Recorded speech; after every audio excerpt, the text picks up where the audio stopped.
नमस्कार। आज के इस विश्लेषण में हम उस भयावह आंधी तूफान की बात करने वाले हैं जिसने हाल ही में पूरे उत्तर प्रदेश को हिलाकर रख दिया है। एक ऐसी आफत जिसने सभी को झकझोर दिया। तो आइए इन आंकड़ों और मौसम विज्ञान के जरिए समझते हैं कि आखिर वहां हुआ क्या था। सबसे पहले इस आंकड़े पर नजर डालिए। 130 किलोमीटर प्रति घंटा। जरा सोचिए, आमतौर पर ऐसी हवाओं की रफ्तार हम किसी बड़े साइक्लोन यानी चक्रवात में देखते हैं। जब हवा इस रफ्तार से चलती है ना, तो अपने रास्ते में आने वाली हर चीज को तिनके की तरह उड़ा ले जाती है। और यही दुर्लभ और भयंकर स्थिति यूपी के कई हिस्सों में देखने को मिली। और इसका नतीजा एक बेहद दर्दनाक त्रासदी। 117 लोगों ने अपनी जान गंवा दी। देखिए, ये सिर्फ एक नंबर नहीं है, ये इस राज्य के अलग अलग हिस्सों में उजड़े हुए परिवारों की सच्ची कहानी है। इस एक तूफान ने आम जीवन को पूरी तरह से तबाह कर दिया। तो चलिए अपने इस विश्लेषण के पहले हिस्से की तरफ बढ़ते हैं और इस विनाश के मंजर को थोड़ा करीब से देखते हैं। यूपी रिलीफ कमिश्नर के आंकड़े एक बेहद डरावनी तस्वीर पेश करते हैं। यहां ध्यान देने वाली बात यह है कि सबसे ज्यादा मौतें करीब 113 इमारतों और दीवारों के गिरने की वजह से हुई हैं। ये हमारे कमजोर बुनियादी ढांचे की हकीकत बताता है।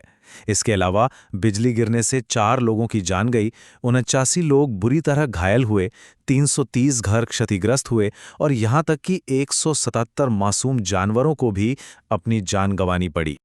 और हां, ये आफत सिर्फ गांव तक सीमित नहीं थी। बरेली और रामपुर जैसे शहरों में तो आम जीवन पूरी तरह ठहर गया। सड़कों के किनारे लगे बड़े बड़े यूनिपोल्स और पुराने पेड़ जड़ से उखड़ गए।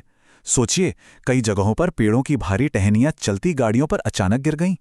इन सब के कारण शहरों में इतना भारी ट्रैफिक जाम लग गया कि रास्ते साफ करने के लिए प्रशासन को बड़ी क्रेन्स और भारी मशीनों तक का सहारा लेना पड़ा। आइए अब इस तबाही का नक्शा देखते हैं और समझते हैं कि कौन से जिले इस तूफान के सबसे बड़े शिकार बने।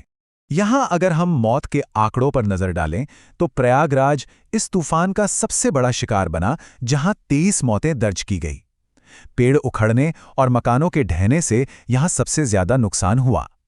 इसके ठीक बाद मिर्जापुर में 19 और संत रविदास नगर में 16 लोगों की जान गई। ये चार्ट साफ दिखाता है कि तूफान का केंद्र और इसका सबसे घातक रूप कुछ विशेष जिलों में कितना तीव्र था। और हवा की रफ्तार का ये फैलाव देखिए, जो अपने आप में हैरान करने वाला है। बरेली और प्रयागराज दोनों में हवा की रफ्तार 130 किलोमीटर प्रति घंटा थी। चंदौली, बुदौं, मिर्जापुर और रामपुर में भी ये गति 107 से लेकर 113 किलोमीटर प्रति घंटे के बीच रही। ऐसी रफ्तार ग्रामीण क्षेत्रों के कमजोर ढांचों को मिट्टी में मिलाने के लिए काफी होती है और एग्जैक्टली यही कारण है कि इतनी भारी मात्रा में घर और दीवारें गिरी। लेकिन सवाल ये उठता है कि आखिर ये हुआ कैसे? चलिए इस तूफान की संरचना और इसके मौसम विज्ञान का विश्लेषण करते हैं। तो इस पूरी घटना की शुरुआत होती है जमीन के भयंकर रूप से गर्म होने से। तूफान आने से ठीक पहले राज्य के कई हिस्सों में झुलसा देने वाली गर्मी पड़ रही थी। उदाहरण के लिए बांदा में तापमान 41.6 डिग्री सेल्सियस तक पहुंच गया था। ये आंकड़ा दिखाता है कि जमीन किस हद तक तप रही थी, जिसने दरअसल इस तूफान के लिए एक फ्यूल या ईंधन का काम किया। और इस बात की पुष्टि IMD यानी इंडिया मीटियोलॉजिकल डिपार्टमेंट के अधिकारियों ने भी की है। उनके बयान के अनुसार ये आफत किसी एक कारण से नहीं आई। पाकिस्तान के ऊपर बना पश्चिमी विक्षोभ, पश्चिमी यूपी के ऊपर बना एक चक्रवाती परिसंचरण और साथ में स्थानीय तौर पर बढ़ती गर्मी, इन तीनों कारकों ने मिलकर इस जानलेवा आंधी तूफान को जन्म दिया। एक तरह से ये एक दुर्लभ संयोग था जहां बड़े मौसम पैटर्न और स्थानीय गर्मी आपस में टकरा गए। इस पूरे सीक्वेंस को बारीकी से समझते हैं। पहला स्टेप, तराई बेल्ट और राज्य के दक्षिणी हिस्सों में जमीन का अचानक से भयंकर रूप से गर्म होना। दूसरा स्टेप, जैसे ही जमीन गर्म हुई, वहां की हवा गर्म होकर तेजी से ऊपर उठी, जिसने जमीन की सतह पर एक वैक्यूम या शून्य पैदा कर दिया।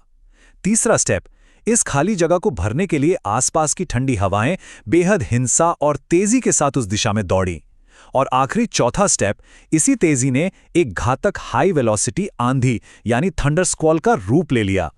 तूफान तो गुजर गया, पर क्या खतरा टल गया है?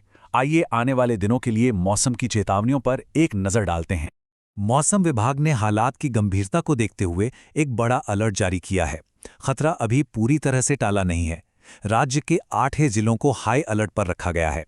इन क्षेत्रों में अभी भी 60 किलोमीटर प्रति घंटे की रफ्तार से गर्म हवाएं चलने की आशंका है। साथ ही ओला गिरने और बिजली कड़कने की चेतावनी भी दी गई है। तो साफ है कि भयंकर गर्मी और खराब मौसम का प्रकोप आने वाले दिनों में जारी रहने वाला है। और ध्यान दीजिए कि ये अलर्ट कितने बड़े भौगोलिक क्षेत्र में फैला हुआ है। पश्चिमी यूपी के सहारनपुर, मेरठ और आगरा से लेकर पूर्वी यूपी के गोरखपुर और देवरिया तक। इसका सीधा सा मतलब है कि लगभग संपूर्ण राज्य को लगातार सतर्क रहने की आवश्यकता है। ये किसी एक छोटे हिस्से की बात नहीं है। तो इस पूरे विश्लेषण को समझने के बाद ये अभूतपूर्व त्रासदी हम सबके सामने एक बेहद महत्वपूर्ण सवाल छोड़ जाती है।